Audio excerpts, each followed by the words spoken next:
Salam hormat dan salam sejahtera. Berita Pagi Sarawak edisi Rabu 6 Januari bersama saya Debbie Amanda Padan. Kita mulakan berita dengan perkembangan status COVID-19 di Sarawak. Jawatan Kuasa Pengurusan Bencana Negeri JPBN Sarawak mengeluarkan beberapa garis panduan yang diputuskan dalam satu mesyuarat semalam.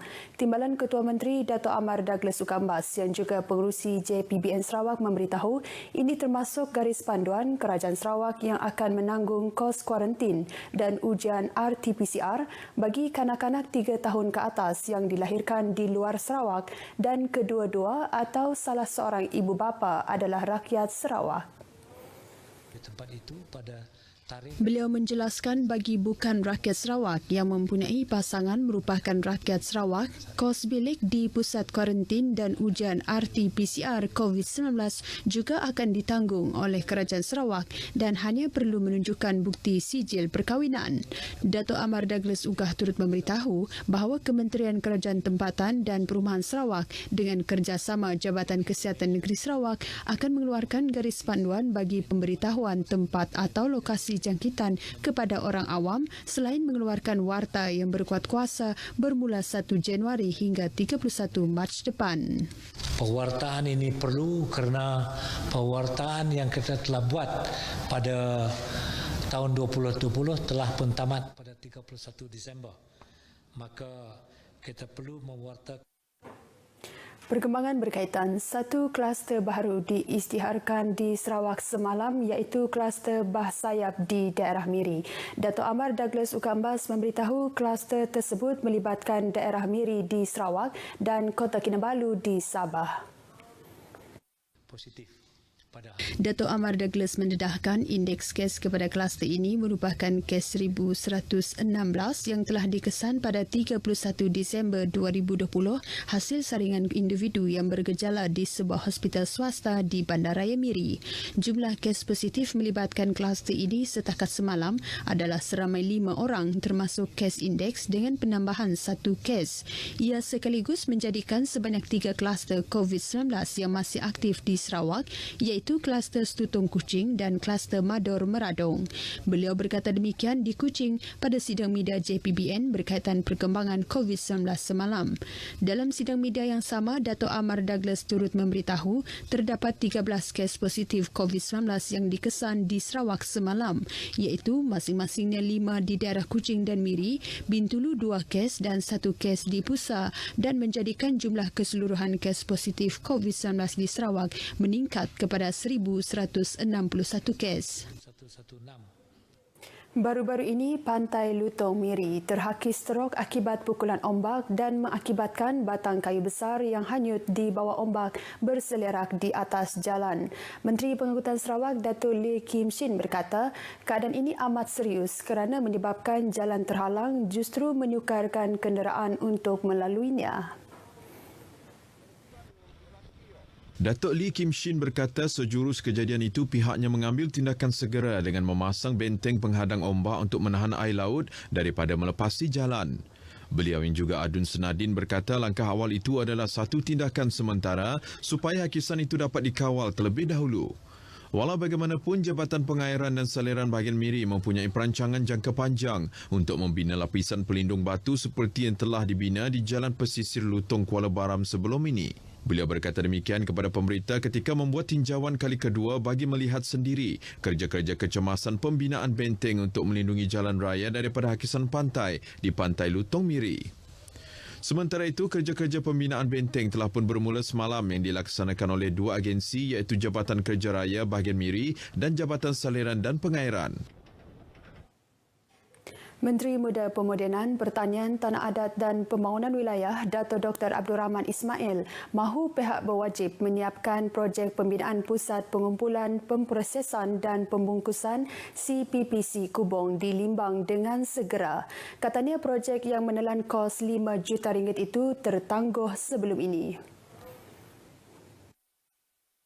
Kita dapati projek ini dikategori sebagai projek sakit. Dia lewat 24% projek sakit. Tapi kontraktor telah pun memberi jaminan akan memastikan ianya siap mengikut jadual Dan kita berharap konsultan dan juga agensi pelaksana JKR Utara akan memantau projek ini sebaik-baiknya lah. Jadual penyiapan baharu adalah pada Mei depan. Dengan siapnya CPPC itu kelak, beliau berkata ia akan menyelesaikan masalah petani setempat memasarkan hasil tanaman mereka. Datuk Dr. Abdul Rahman berkata demikian kepada pemberita selepas melawat projek menaik taraf bekalan air ke rumah Babai di Jalan Kubong Limbang. Dalam pada itu, beliau memaklumkan rumah Babai dan rumah Imau di Kubong Limbang bakal menikmati bekalan air terawat penghujung Mac ini.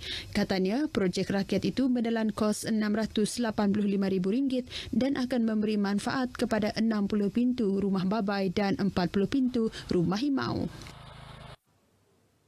Dua lelaki warga asing dijatuhkan hukuman penjara selama 12 bulan serta didenda RM80,000 kerana didapati bersalah melakukan pembalakan haram di Kampung Kandis Baru, Bau pada 26 Disember lepas. Selain itu, mereka turut dikenakan penjara tambahan selama 24 bulan lagi kerana gagal membayar denda tersebut. Menurut kenyataan media yang dikeluarkan oleh Jabatan Hutan Sarawak, hukuman tersebut dijatuhkan oleh Mahkamah Seksyen Kuching selepas kedua-dua tertuduh mengaku bersalah melakukan penuaian hasil hutan tanpa permit. Mahkamah turut mengarahkan setiap pesalah membayar RM101,003.50 kepada kerajaan negeri, iaitu 10 kali ganda daripada nilai kayu rampasan.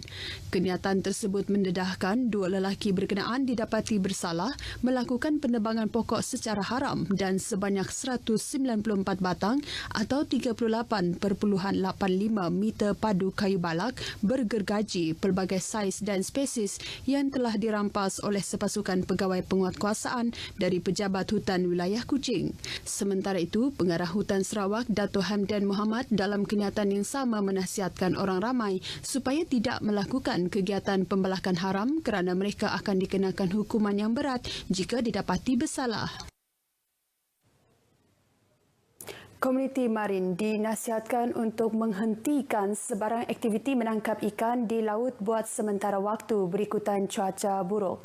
Pengarah Bomba dan Penyelamat Sarawak JBPM Sarawak Hirudin Rahman berkata, dengan perubahan angin monsun timur laut yang menghala ke arah perairan Sarawak kini memberikan risiko tinggi kepada komuniti di laut.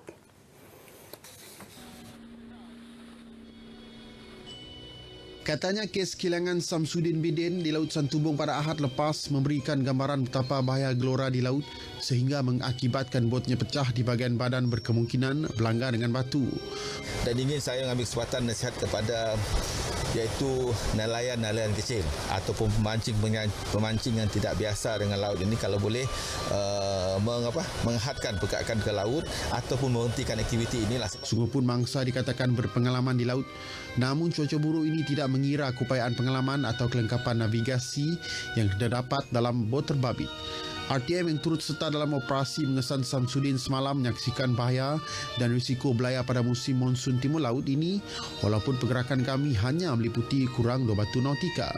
Pada pagi Ahad lepas, mangsa dikatakan telah bergerak ke arah Lundu di belakang kita ini, dan lokasi terakhir bot mangsa dijumpai di belakang kita di sekitar kawasan ini. Dan seperti anda boleh saksikan, laut agak bergelora pada ketika ini menyukarkan operasi pencarian.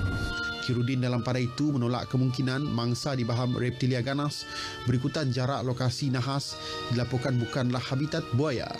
Malah pihaknya percaya mangsa mungkin tercampak ke laut semasa kejadian atau botnya menghadapi masalah teknikal. Operasi pencarian Samsudin turut disertai ahli keluarganya dengan menggunakan 4 buah bot pancing. Seorang pegawai polis mengaku tidak bersalah di Mahkamah Seksyen Sibu semalam atas tuduhan menerima rasuah RM15,000 untuk tidak mengambil tindakan undang-undang terhadap individu yang disyaki terlibat dalam kegiatan loteri haram 3 tahun lepas. Pengakuan tertuduh direkodkan di hadapan Hakim Nixon Kennedy Kumbong. Tertuduh yang bertugas di Balai Polis Maradong didakwa menerima suapan itu daripada seorang lelaki pada pukul 8.30 malam 11 Oktober 2018 di hadapan sebuah premis Kort Sendian Berhad di Jalan Wong King Hua Sibu. Bagi kesalahan itu, tertuduh didakwa mengikut Seksyen 17(A) Akta Suruhanjaya Pencegahan Rasuah Malaysia SPRM 2009 yang boleh dihukum di bawah Seksyen 24 Akta sama yang membawa hukuman penjara maksimum 20 tahun dan denda 5 kali nilai suapan atau RM10,000 yang mana lebih tinggi jika sabit kesalahan. Tertuduh juga mengaku tidak bersalah atas dakwaan mengikut Seksyen 165 Kanun Keseksaan yang membawa hukuman penjara maksimum 2 tahun atau denda atau kedua-duanya. Hakim Nixon Kennedy Kumbong menetapkan 12 hingga 16 April depan sebagai tarikh perbicaraan kes.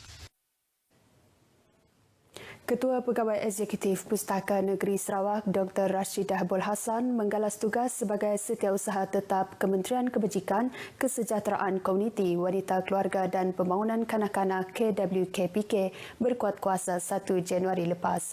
Menterinya Dato' Seri Fatimah Abdullah berkata, pelantikan itu bagi menggantikan Dr. Sadiah Abdul Samad yang bersara wajib pada 19 November tahun lepas. Dr. Sadiah Abdul Samad telah bersama kementerian selama 3 tahun 8 bulan. Bercakap dalam sidang media di Kuching, Dato' Seri Fatimah percaya Dr. Rashidah dapat memikul tanggungjawab tersebut berdasarkan kelayakan akademik, rekod kerja cemerlang serta minatnya dalam isu pembangunan wanita, warga emas dan seni. Beliau turut memberitahu Dr. Rashidah juga jelas menunjukkan minat mendalam dalam isu melibatkan warga emas. Sekian berita pagi Sarawak edisi 6 Januari. Sentiasa amalkan penjarakan fizikal ketika berada di kawasan umum dan elak tempat sempit dan sesak. Bersama kita hentikan penularan COVID-19. Saya Debbie Amanda Padan, salam hormat.